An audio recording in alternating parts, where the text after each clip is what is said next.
Yeah. He recently tied Hideki Matsui at 175, and now over the weekend hit number 176, officially passing him and being the all-time Japanese-born record holder for Major League Baseball homers, which is really cool. Yeah. A really good milestone for him, and it was cool because he did it at Dodger Stadium, tons of fans in the stands.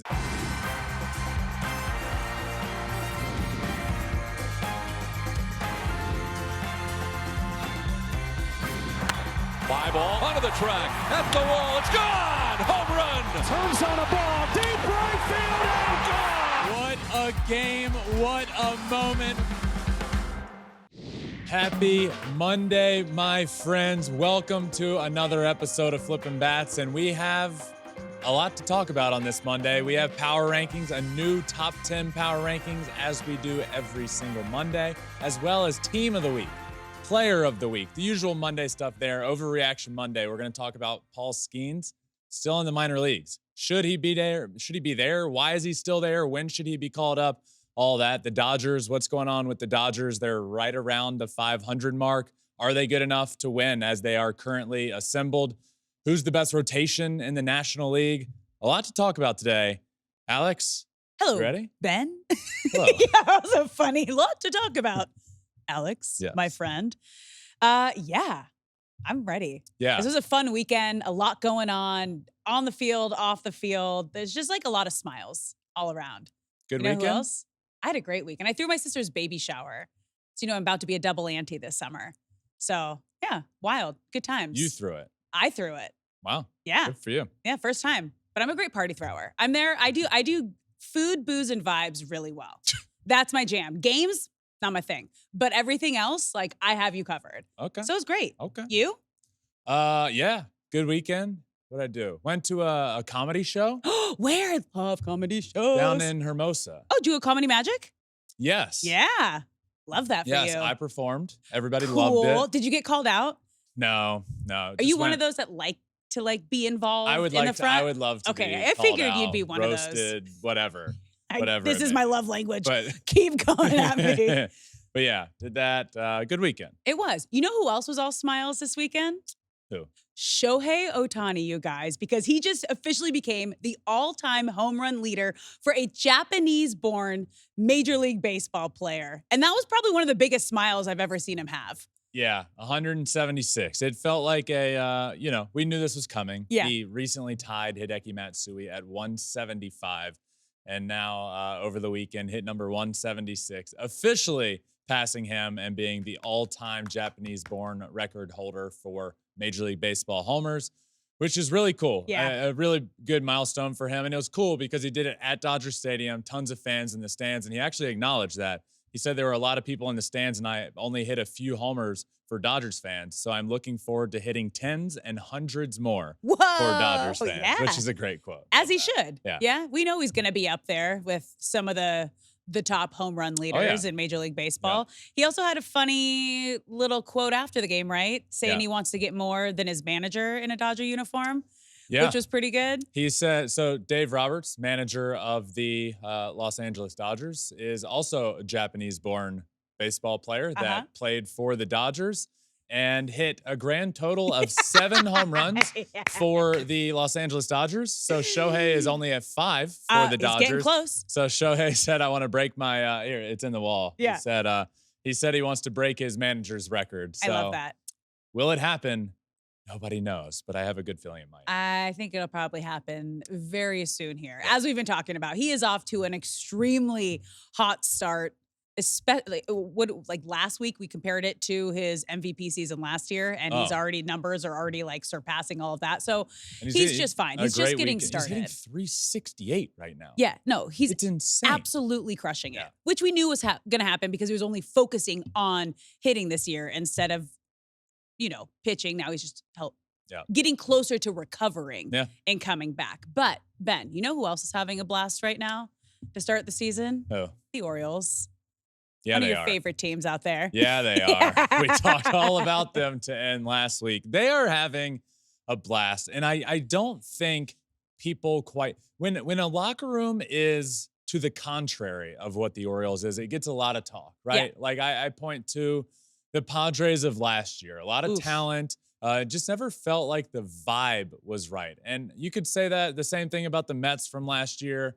Talent, but the vibe was never right, and the locker room culture was never right, and their ability to get the ball rolling just never really started. But there is a contrary to that that also affects play on the field a lot, and it's having a locker room of guys that just gel and mesh so well together. And it is so obvious right now that that's the Orioles. And then you think about it, this team is so young. They have all these guys getting called up that are, the Jackson Hollidays of the world, the Jordan Westbergs of the world, the Colton Cowsers, Adley's still young. All these guys played together in the minor leagues as well. That's huge. They're just like living that minor league grind life where they experience that all together now they're just in the big leagues doing it all, and they're having so much fun. And that has never been more evident than over the weekend. Craig Kimbrel got a massive save, tying Billy Wagner for all-time saves. And what happened out in the outfield, Colton Cowser, one of the young guys on the team. Yep. Well, what did he do? He caught the last out of the game for the big save of Craig Kimbrel. Caught it. If you're watching, you can see it. Caught it right on the warning track, put it in his glove or put it in his hand, and flipped it back over the wall backwards. Like, looked like he was joking. Like, oh, I know what this is. Bye. Nope, but a big time save ball thrown way behind him. And the reason we're talking about this and the vibes is because the post game interviews about this just kind of fully really fully encompass the entire vibe in that locker room right now. So I'm going to read a little bit of it. And the reporter started by saying, "When did you realize you messed up?" Cowser said, "Right when I threw it.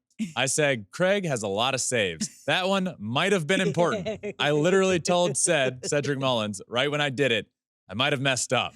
And it turns out I did. Yeah. We got the ball back, though. They said it was the only one in the bottom. So it went in the fountain. The other one was really old. The one was the other one. Or that one was the other one." So then he said, "So it was in the fountain, Colton Cowser." "It was. Apparently the ball sinks after 2 minutes. That's what they said." "So you threw it directly into the fountain?" he was asked.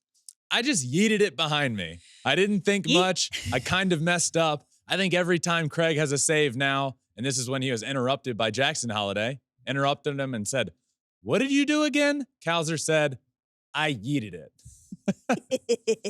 So it just a funny, like a great exchange from all of those guys. I mean, how often in an interview are you just hearing the guy that just threw a big time save ball in a fountain at Kauffman Stadium behind him says, "Yeah, I just yeeted it back there." And then locker room gives him a bunch of crap. And then today, the very following day of all of this, Colton Cowser hits a home run into the same fountain, probably thinking as he rounds the bases, after 2 minutes, that's going to sink, and it's going to be down there with the other one down there. So just the vibes, the players, the energy they have, the dong bong, the vibes in Baltimore and in Kansas City for those is just top tier. I love to see this, and it is really important because it does affect your play. Now, locker room chemistry is the secret sauce to winning. When a team is that close, having that much fun, and especially a group like the Orioles that you can tell, as you mentioned, really came up through the minors together. So this is family. If you have that, that's something you can't buy, you can't trade for. That comes with time and being in the system together. And this is a very rare and unique quality that the Orioles have that is going to be their secret weapon moving forward. Yeah. Yep, absolutely. So, I love the O's. I got them in the World Series this year. And, it just, I don't know. Like last year, it kind of. There's something. There's something special. I don't think last year took the Orioles by surprise, but it was really the year that they announced themselves on the scene and they started coming up with all of these things like the waterworks going around the bases and the bird bath out in the outfield. And it was kind of like their arrival. And this year it just feels different. Like the vibes are it's no longer this team is here. The Orioles are basically we should win. That's how good we are. Yeah, they're playing like that. I think it also helps. So they won the AL East last year, but then got absolutely destroyed once they got to the postseason. So not only do they have this young core that grew up through the minor leagues together, so they have that chemistry together, they know how to work together. They had incredible success last year, but then that adversity that you need to kind of have that chip on your shoulder going into the next season with all of that talent, with that little bit of experience that you have, and to really get over that next hump. And we're seeing it not only on the field, but in the locker room, in the clubhouse, and how much fun that they're having playing. And this is exciting. You called it last year, 2 years ago. You said Baltimore World Series, I think 2025, maybe? Yeah. Or I think 6, so we're close. I think last year I made the announcement. I said within. Yeah. I think I did say a specific year. You did? I know you did. 2025 World Series champs is, I believe what I said. I think we put out like a graphic on social We did. We'll media. find it. We'll see how close you are. But yeah, and this year I have them in it, but not winning it. So I do feel really good about my prediction of I think also one thing I said was within the next 4 years, I think they win one, and feeling good about that. Not an overreaction. But let's get to this week's Overreaction Monday. If you are new to this segment, I'm going to give a big statement, and Ben's going to share whether he thinks it's a overreaction or not. Are you ready? I'm ready. Okay, let's get started with our first Overreaction Monday. Pirates Paul Skenes should be in the big leagues. Paul Skenes is unbelievable. I mean, first pick for the Pirates out of LSU, unbelievable numbers in college, unbelievable numbers right now. Let me just read you some of those. His AAA stats this year. He's pitched in 4 games, has an ERA of 0.00, which pretty good. I mean, you can't get much better than that. 27 strikeouts in 12 2/3 innings. He has a 0.71 whip and a .116 batting average against. He also has 104 of the 105 fastest pitches thrown by a AAA starter this year. Of the 105, he has 104 of them. So then why isn't he up here? You're saying these numbers and they sound absolutely incredible. So what I'm going to say is it is going to shock some people, and I'm going to explain myself. It is an overreaction to say that Paul Skenes should be in the big leagues right now. And before everybody comes for my head, I can read these stats. I know the guy is dominant. Yeah. He is unbelievable. Okay. But the reason I'm saying this, and I still think a lot of people are going to disagree, but I don't care. This is my opinion. I'm going to say it anyway. The guy has never pitched every 5th day in his life. Not in college. He wasn't even he was a catcher for the longest time. And in college, when he finally became a starting pitcher, you're still only throwing once every 7th day. So you're the Friday night guy. You pitch every Friday night for LSU. Here's the ball, go get it. You know your day of the week. So then he gets drafted last year, is already on an innings limit. He really didn't throw that much, but that's his first experience and they probably wasn't even on every 5th day last year. It was probably around 6. So now here we are, and it's his first ever experience in his entire life of throwing once every 5th day. That is a massive difference. When your arm is used to having 6 days to recover, and now you have 4 days to recover, everything changes. The way your body recovers, the way you build up your arm to prepare, your routine, it is all a massive difference. And the guy's never done this in his life. So to expect him, do I think Paul Skenes has major league ready stuff? Absolutely. You would be a fool to say he doesn't have major league ready stuff, or even that he's not able to get out major league batters right now because he's too good for AAA. These numbers say this guy's going to be an all-time great. He's way too good to be facing AAA hitters. Tip your cap when you walk up to the plate. You don't have a chance. But he has to build up. He has to get used to the every 5th day, and you can't do that in the big leagues because it's not fair to you can't just do that to your relievers, having a guy throw 3 innings and then pull them, and then next time 3 1/3. But here's what I will say. We got to ramp this guy up faster. Yeah, he's out there. He's throwing 3 innings at it. He's thrown an inning and an inning plus, 2 innings, 2 1/3, 3 1/3, and he's thrown like 20, 30, 40, and 50 pitches. So, yeah, I think he really needs to get used to, not he needs to prepare for it. He needs to get used to pitching every 5th day. Yeah. But I do think they need to be ramping him up faster. And then you can put him in the big leagues. If he's able to go out and throw 5 innings, let's say he's on a pitch count of 80 pitches. Yeah. Put him in the big leagues because this guy's going to get big league outs. But right now, his last outing, he threw 3 1/3 innings. He punched out 8 guys in 3 1/3. So I think it's an overreaction to say he should be in the big leagues right now, but let's ramp the guy up a little bit faster. His arm, he's thrown over 100 pitches. Like, he was a pitcher in college, and his arm is ready to throw those pitches, but we just got to get that ramp up a little faster. I would like to see him around the 4 or 5 inning mark right now. And then I would like, before he gets up to the big leagues, I would like to see him go multiple starts in a row of 5+ innings. So I really don't even, and I could be wrong. They could call him up tomorrow and I would be really excited and say, I can't wait to watch him pitch. But I don't think we're really all that close to this happening. So what do you think? Like All-Star break? To go. Like maybe All-Star break, this post All-Star break this season? I mean, I don't really want to put a date on it because I really have no idea. But based off of where he is, throwing 3 1/3 innings, 3 1/3 innings right now. Yeah. I don't foresee them putting him in the big leagues until he can go 5 innings multiple days in a row. So let's say next start, he goes out and they let him go 4 innings. And again, it's probably number of pitches more so than innings. But then, okay, you have another start in the 4 innings, and then you get to 5 innings, and then they want to see that again every 5th day. So, I mean, I think at minimum we're, I don't know, 4, 5, 6 starts away. So I still think we're a couple months away from seeing him be in the big leagues. I hope I'm wrong. May, I would like to see them ramp him up faster. But again, that is why he's not in the big leagues. And I'm not sitting here saying he shouldn't be in the big leagues because he needs to prove more in AAA.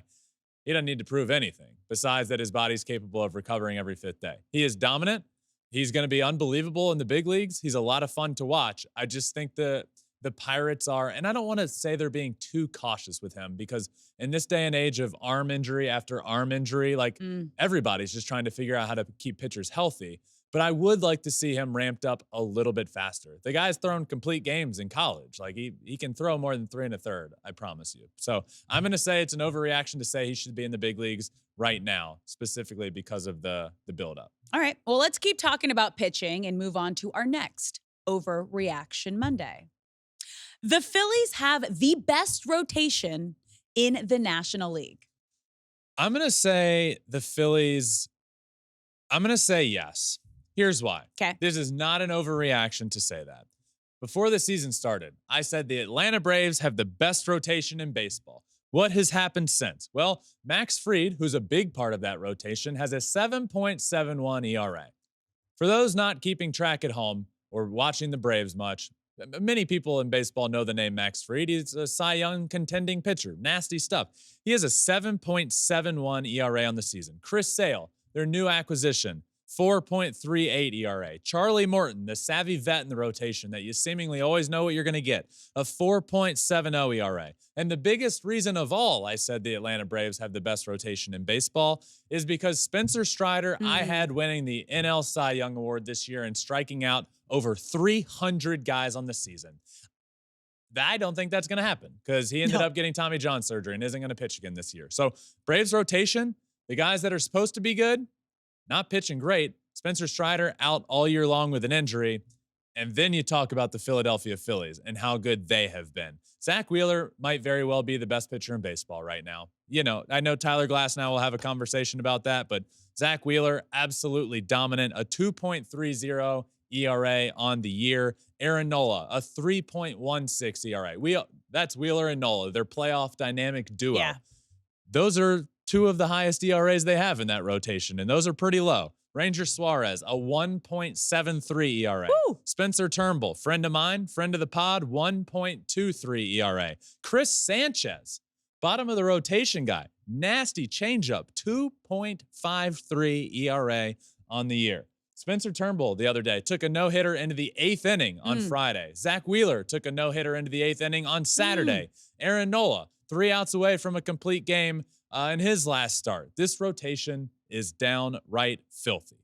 First in the National League in ERA, first in shutouts, first in WHIP. What more do I need to be able to say that this is absolutely not an overreaction? The Philadelphia Phillies have the best rotation in the National League and maybe all of baseball right now. Yeah, they're off to an extremely hot start right now. They finished that homestand 8-2, and they're tied right now for their best start since 2011. So not only are the arms taking care of business on the mound, we're going to talk about it in a bit, but some of their big bats are finally showing up. So this whole team is really coming together, and you have them winning the World Series. You believe hot in the Phillies. I always love the Phillies. I think they're great. I think they're a playoff built team, but right now we're seeing why they can be great later. I absolutely do, Alex. I have them winning the World Series. I did have the Atlanta Braves winning the division, but I did also say, let's pump the brakes on the surefire Braves are going to win the division again. This Phillies team is every bit capable of taking the NL East. I still believe that, especially now with the loss of Spencer Strider. I believed it before. I believe in the Braves team a lot. I just think both of these teams are two of the best teams in all of baseball, and this is why I have the Phillies winning the World Series. Not only because their lineup is dominant, but how many times have you all heard me talk about the blueprint to win in the playoffs? It is having 2 or 3 dominant starters, two ace rotation type guys, and a third that gets hot in the playoffs. And the Phillies, we know they have that. Wheeler and Nola pitch great in the playoffs. Their offense is capable of putting up big numbers. They have what it takes to win in the playoffs. They're winning it right. They're winning right now. Their rotation's great. All right, we mentioned the World Series. This moves us into our final Overreaction Monday. The Dodgers can't win a World Series as constructed. Dodgers are struggling. They are barely above the 500 mark right now. And I am going to say this is not an overreaction. The Dodgers cannot win a World Series as currently constructed. And I said it before the year. I'll absolutely continue to say it now that we're, about a month into the year and they're barely above the 500 mark. The Dodgers pitching is not good enough to win in October. It's not. The pitching's not good enough. They don't have enough depth in one. I don't think they have the depth in the rotation. 2, the bullpen is in shambles. They don't have arms that you can possibly turn to. I know there are some injuries, but even if that weren't the case, I just don't see enough good arms right now to win in October. And I do think Bobby Miller is a guy. I think Bobby Miller is a guy that you can turn to in October. He's got nasty stuff. I think Tyler Glasnow has injury concerns, but I hope he gets to pitch in October. So then you have Bobby Miller and Tyler Glasnow, and they're, I'm concerned about the rest of the rotation. I'm concerned about the bullpen. I'm concerned about the bottom of this lineup. To say the absolute bare minimum, there is not a lot of depth in this Dodgers lineup. They have the best 1, 2, 3 in all of baseball. They might have the best 1, 2, 3 of all time. And they certainly have one of the best 1, 2, 3 in a lineup of all time. But you get down to that 7, 8, 9 spot in the lineup, and they currently don't have an option to turn to. Chris Taylor just got his second hit of the year over the weekend. He's hitting 51. That's his batting average, 51. You have Gavin Lux hitting 148 with an on-base percentage of 228. Bad. James Outman hitting 179. Kike Hernandez hitting 200. So whatever option they're trying to turn to find some hits to get on base ahead of Mookie Betts at the top of that lineup, ain't nobody doing it. Nobody's getting on base. So they have depth in the rotation problems. They have a bullpen problem. They have depth in the lineup problems. And I will just add, this is not to say they can't add, right? If they go out and get another starting pitcher or another bullpen arm, certainly this can change. But the question saying, can this team win a World Series as currently constructed? I'm going to say no. I didn't see it before the year. I don't see it now. They're struggling, and the pitching is a big, big concern come October. Now, I am not surprised with your take at all, because this is what you have been saying before the season started. You did not think the Dodgers were a World Series team. Well, if you've been watching and listening, I do. And I do believe they can do it. They have the talent to make it happen, led on the mound by Tyler Glasnow. And the biggest thing, yes, they have a ton of pitching injuries that have happened, but they have guys coming back on the horizon. Bobby Miller will be back, confident he won't miss too much time. Walker Buehler is expected back late April. He recently made his 4th rehab start. You have Clayton Kershaw, who's supposed to be back after the All-Star break. Gratterall should be back mid-May. Blake Triton should be back late April. It's weird. It's a bruised lung after getting hit by the ball. There's some things that you can't, it's just time. But they have the talent to make it happen. If any team has the talent, it's this team. And I think they're going to be just fine. If any team has the talent, it's this team. You just said they have the top 3. You said they have the top 3, probably the best 1, 2, 3 top of the lineup of all time. Maybe ever. I mean, it's in the top 3 of the top 3. Yeah, they have. And nobody's going to argue the top of the lineup. No. Nobody. And we've seen bits and pieces just in this small chunk of the season that we've had so far that they have a lineup that can get hot. And then once they get 2 or 3 of these arms back, then their pitching staff is going to be better too. And my question is, which ones? These are all arms that they've had in the playoffs in the past. The Blake Trinan, Sheehan, Brusdar Gratterall. These are arms that we've seen them have in the playoffs. And I don't need to tell you this. The playoff success over the last couple of years isn't there. These arms aren't savior type of arms. I hope Walker Buehler comes back and is dominant. I hope Clayton Kershaw comes back. But Clayton Kershaw has a playoff ERA of 4.49. He's 13-13 in the playoffs. Is he the playoff savior for the Dodgers? And that's including peak Clayton Kershaw. He's not that guy anymore. Are we expecting Walker Buehler to come back and be dominant after his arm injuries? Dustin May, same sort of deal. And these are all arms that we've been talking about with the Dodgers for the last few years, where there still hasn't been the success. Where are the new arms besides Tyler Glasnow, Yamamoto? I know. By the end of the season, maybe he kind of gets the feel for the big leagues. We see him get into more of a groove on the mound. Those could be 2 guys. These are 2 top-tier guys. Yamamoto is back in Japan is 3-time Cy Young winner. Tyler Glasnow was putting up Cy Young numbers. These are 2 guys that they did not have last year that could get them over the hump. And then you get, like I said, a Bobby Miller back who is a rising star for this team. Yeah. And he could be your 1, 2, 3 punch into the postseason if he's healthy. They have the pieces. They have the pieces. Not on those 3. A rotation ERA, a playoff rotation that includes Tyler Glasnow, Yamamoto, and Bobby Miller. I like that a lot. Mm-hmm. I do not believe they have the pieces in the bullpen. I don't. Okay, you could move. Let's say Walker Buehler comes back and is good. Okay, he's a rotation option then. Let's say he's also a big chunk inning guy in the playoff or in the what am I trying to say? Postseason? In relief in the postseason. Dustin May, same sort of thing. Got nasty stuff, but all I'm saying is these are the same arms besides Yamamoto and Glasnow, good starters. I still have concerns about the bullpen and massive concerns about the bottom of the lineup right now. It's not to say they can't add, and I could sit here and say, yeah, you know what? They added this, this, and this. They can absolutely get to the World Series. But with this current team, I don't think so. I don't think so. But this is where we will agree to disagree. We'll leave it at that. And we'll move to the power rankings because we got a lot of movement this week, you guys.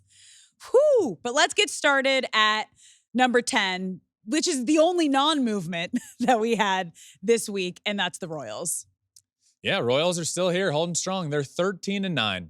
They're a lot of fun to watch right now. You got Bobby Witt Jr. doing his thing at shortstop. You have a completely revamped pitching rotation. You have Vinny P over at first base. They're just a lot of fun. They're a lot of fun to watch right now. It is fun watching the Royals, and that is something we haven't been able to say for a long, long time. Yeah. They stayed put at number 10. Okay, moving to number 9, not ranked, I think, this season. The Mets. Mets have not been ranked this season. 12-9. Really didn't feel good. I think it was before the year. You ever see me do those things on Twitter where I'm like, name a team that blah, blah, blah, I'll start. It's this team. Yes. I said, name a team that you think will be surprisingly good this year. I'll start the New York Mets. 5 days later, they were 0-5 and looked like the worst team of all time. But since then, they are 12-4. One of the better records in baseball over that span. They've been really good. I like this team a lot. I like the way that I like their offense. They're still I know it didn't work out last year, and I know Max and Justin are out the door, and their rotation looks a lot different. But they still have a high payroll, and they still have guys that can play. Their lineup is really good. I hate that Francisco Alvarez is out of this lineup for a while with the UCL injury and his thumb. He's going to miss apparently 6 to 8 weeks, but they're just a lot of fun. They're here at 12-9 playing good baseball, and they're here at number 9. All right, moving to number 8, up one spot, the Cubs. Yeah, the Cubbies are 13-9. Fun to watch out there at Wrigley. And this is without Cody Bellinger hasn't even been all that good on the year. Tough start, but Michael Busch, the addition from the Dodgers, by the way, just saying, could be a good 7-8 hole hitter for the Los Angeles Dodgers, but I don't know. Maybe they picked the wrong guy and Lux over Busch. But I digress. Michael Busch has been great for the Cubs. Hit a homer like every game of like 6 games in a row, 5-6 games in a row. Nico Horner at the top of that lineup is starting to hit. Dansby's having some good games now, starting to hit the ball a lot harder. Yeah, I like this Cubs team. Shota Imanaga, by the way. Oof, yeah. Give him a moment. I meant to wear his jersey. I have a Shota Imanaga Bay Stars jersey from when I went to Japan, went to watch him pitch, and I said, I want a jersey from every stadium I go to, and I want that guy's jersey. And it was Imanaga. And how good has he been to start his career in Major League Baseball? Lights out. Unbelievable. The guy is disgusting. So much fun to watch. Didn't give up an earned his first like 18 innings in Major League Baseball. Not a single earned run given up. Dominance. Cubbies are here at number 8. All right, moving up to number 7, down 2 spots, the Brewers. Yeah, Brewers are still playing good baseball. I'm going to get ahead of it. I'm going to get ahead of everybody saying, well, Ben, how are they moving? They've won 4 games in a row. You're such an idiot. They're 14-6. They've won 4 in a row. Ben sucks. Is that how you hear your haters? I've heard it all. All the haters talk the exact same. That's how you hear the haters in your head? Female, whatever you identify as, they all talk the same way in my head.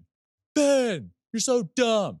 And I hear you. The Brewers are playing fine. This isn't about them. They didn't move down 2 because of how they're playing. They moved down 2 because of some of the other teams that have moved up. So let's just say they stayed the same. They did move down 2, but it's not because of what they did. They're at 7. Okay. Number 6, Guardians, up 1. Yeah, the Guardians keep playing good baseball. The Guardians are probably my surprise team of the year to this point. They're 16-6. Nobody saw this coming. No. Shane Bieber out, Tommy John. Tristan McKenzie hasn't been very good. Hasn't been good at all this year. And here they are at 16-6. Yeah. They're fun to watch. They're here at 6. Now we're into the top 5. At number 5, the biggest drop of the week, down 4, the Dodgers. Yeah, the Dodgers don't have the record that the teams below them have. But look, the Dodgers were number 1 on the power rankings last week. They've been 1 or 2, maybe they were 3 at one point earlier, but they've been in that top 3 all year long until right now. So I bumped them down 4 spots because, look, you lose a series at home to the Washington Nationals. You lose 3 in a row at one point. They're just not playing good baseball. They're 13-11, just a couple games over 500. I know there's teams behind them with better records, but again, I'll say it to the haters out there that are always going to say, well, how are the teams behind them that playing with better records?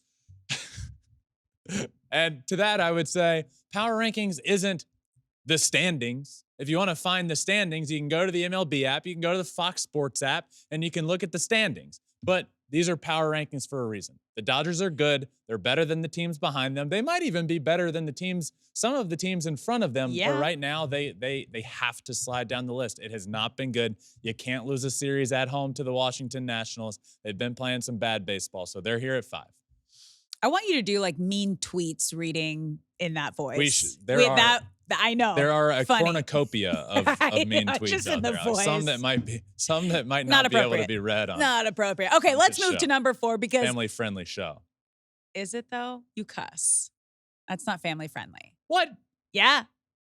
Family-friendly. Yeah. Family-friendly show. Okay. Let's move to number 4. This is the biggest move of the week. They were not ranked last week. The Phillies. Yeah, the Phillies have been in my power rankings pretty much all year long besides last week. Again, I have them winning the World Series. That's not a surprise to anybody. They are my World Series pick. I had them in the top 5 to start the year. Also wasn't a surprise to me that they slid out of the top 5 and then out of the top 10 because the Phillies have notoriously over the last couple of years been a team that just starts really slow and then just treads water for a while, gets hot, gets into the playoffs, and hey, what do you know? We're in the World Series.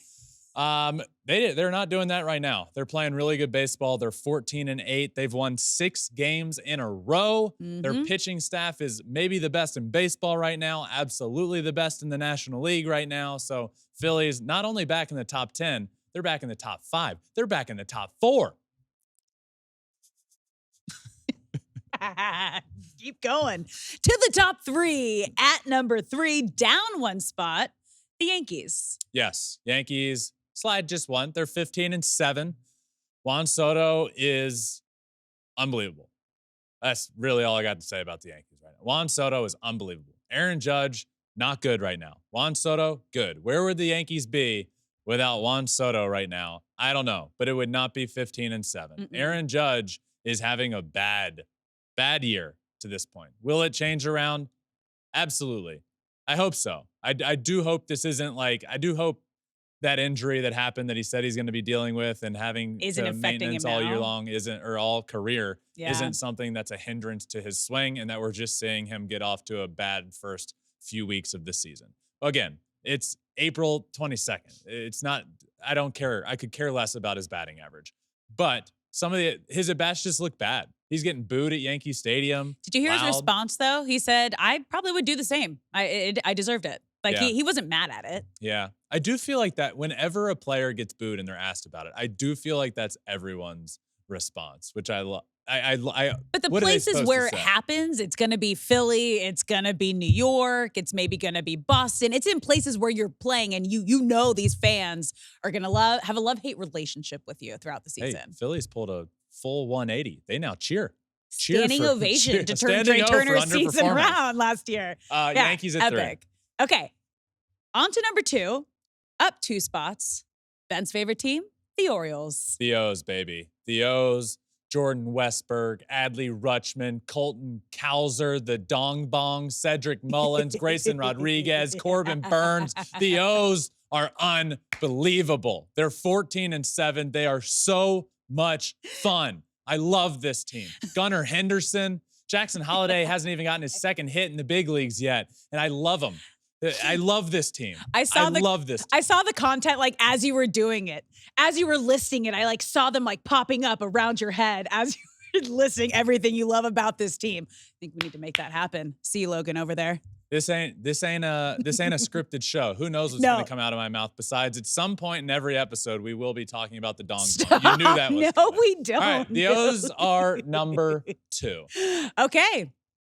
That leaves one team left at number 1, up 2 spots, the Braves. Yeah, the Braves are back in the number 1 spot. Here's why. They had a little bit of I scooted them. Scooted. Yeah, scooched. Scat. Scooched. I scooched them down a couple spots. Scooch your booch.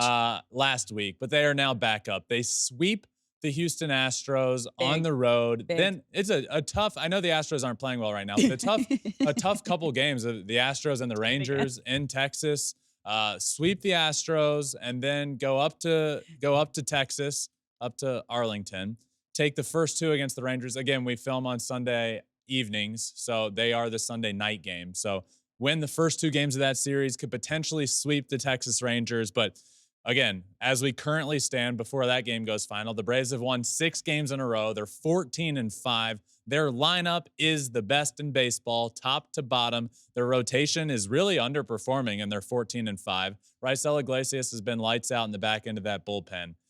So yeah, the Braves I had as the number 1, scooched them down just a little bit, but now after a really good week, they are right back up there at the number 1 spot. So for those not keeping track at home, first off, why not? Second, we got the Royals at 10, Mets at 9, Cubs 8, Brewers, Guardians, Dodgers, Phillies, Yankees, Orioles, Braves rounding out the top 10.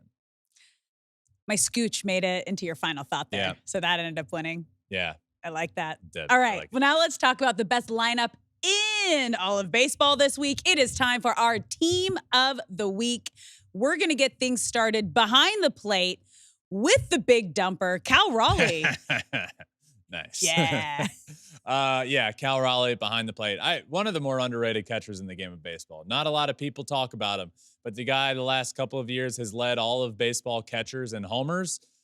Hit 467 on the week with 2 home runs, 4 RBIs, and an OPS of 1.486. All right, moving up to first base, Vinny Pasquantino. Vinny P, a big reason the Orioles and the Royals, they sound really similar. Big reason the Royals are playing good baseball is because of Vinny over at first base. Hit 389, had 3 homers on the week, 19 total bases, and an OPS over 1,600. So Vinny Pasquantino is my first baseman. Moving over to second base, Ketel Marte. Yeah, Ketel Marte had a really big week, and it was just fun watching him. Yeah. Because just really clutch hits, I thought, and the numbers are great. 433 average, 2 homers, 21 total bases, an OPS of almost 1,200 on the week. But the D-backs were down to their last out in a game. He was their last hope. They're down a run, nobody on base, hits a homer to tie the game. They end up winning it in extra innings, and the very next, that was his last at bat of that game. Very next game, first swing he takes of that game, hits another homer. So clutch homers, big week, Ketel Marte, one of the better, and again, a more underrated for second baseman in the game of baseball. All right, moving on to third base, Jordan Westburg. One of those O's. Jordan Westburg is my third baseman. One of those young O's, by the way. He's young, fun, exciting to watch. 435 average, hit a homer, 6 RBIs, and a 1.1111 OPS. One. Moving over to shortstop, Phillies, Trey Turner. Yeah, Trey Turner is here. Shortstop was a tough spot this week. I ended up going with Trey Turner because, well, he hit 538. He had 2 homers, 7 extra base hits, and an OPS of 1,500 on the week. So that 538 average with that OPS, 7 extra base hits is, I couldn't go with anybody other than Trey Turner. There is another name. I think Alex might mention it later, so I'm not going to dive into any stats or anybody else. But Cool. couple big time performances. It was like the hot position of the week. Yeah. Okay. Moving to the outfield. Now remember, this is just 3 outfielders, not in any necessary position or specific order, but let's get started with your first outfielder, Anthony Santander. Yeah, Anthony Santander is another Oriole on this team of the week. 368, hit a homer, 4 RBIs, slugged almost 1,200 on the week. So he's my first of 3 outfielders. Second outfielder, Dalton Varsho. Yeah, the Blue Jays, a big pickup for the Blue Jays last year. Really underperformed, didn't have a great year, wasn't off to a great start this year, but he had 353 on the week with 3 homers, an OPS of 1,421. So he's my second of 3 outfielders. And rounding out the outfielders, the man carrying the Yankees right now, Juan Soto. Mr. New York Yankee himself. He should be the captain of the Yankees. Whoa. No, I'm just kidding. Whoa, slow your roll. Just wanted to ruffle Slow some feathers your there. roll there, Juan Soto, buddy. 409 average, 2 homers, 500 on base percentage. That's pretty close to getting on base half the time at the plate this week. Pretty good there.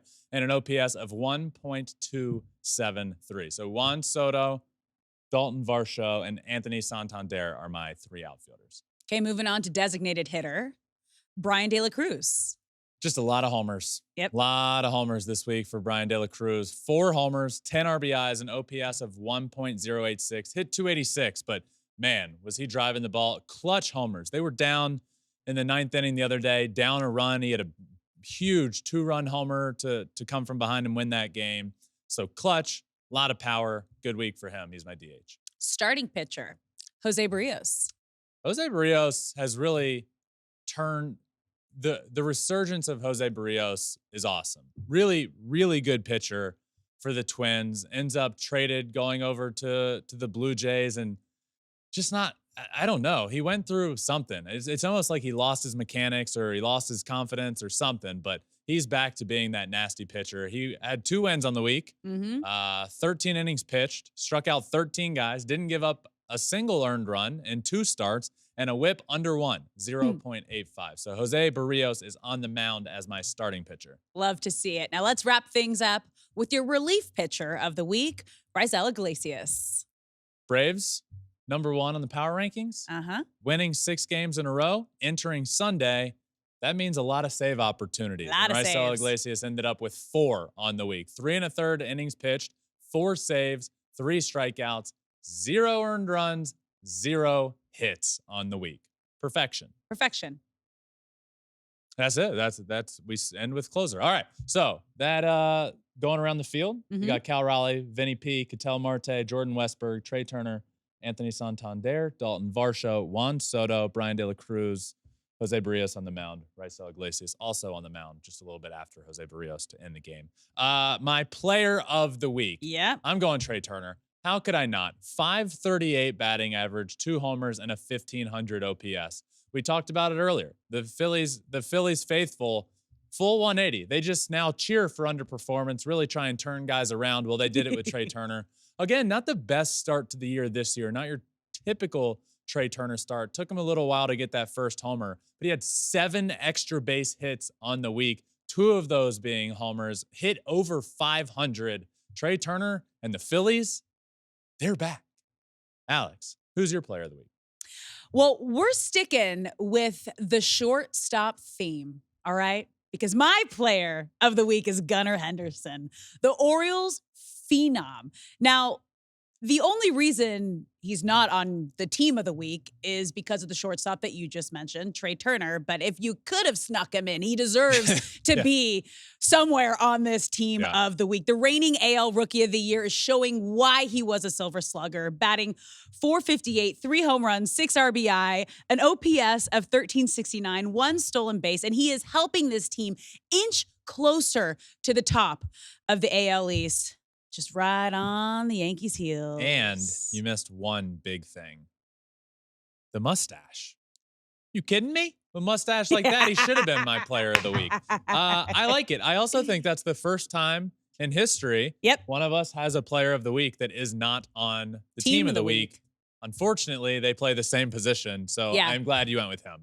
Really needed to be talked about, but unfortunately for him, Trey Turner had an unbelievable week. But Trey Turner for me, Gunnar Henderson for you. Shortstops, baby. And that does it for us. Fun show. Fun show. Monday show. Be on the lookout. We got a guest episode coming up soon. We got a Friday episode coming up. We got Saturday with Smoltz. If you didn't listen over the weekend, go back and listen to Saturday with Smoltz. Talk about these pitcher injuries, how we go about fixing them, who the best rivalry in the game is right now. But he's been great, and he joins me every single Saturday on Flippin' Bats for Saturday with Smoltz. So go check that out. We got a fun week ahead. Thank you all for listening. Make sure you're subscribed wherever you listen to your podcast, Apple, Spotify, wherever. You can also watch everything we do, every episode on Spotify. You can watch everything on YouTube at Flippin' Bats Pod there. And follow us on TikTok. We're getting close to 100,000 followers. We really want 100,000, and we put a lot of cool stuff on there as well. So go follow us on TikTok. But that does it for this Monday episode. Enjoy the week, everybody. We got a lot of good stuff coming out. But remember, until next time, my friends, find your bat and flip it.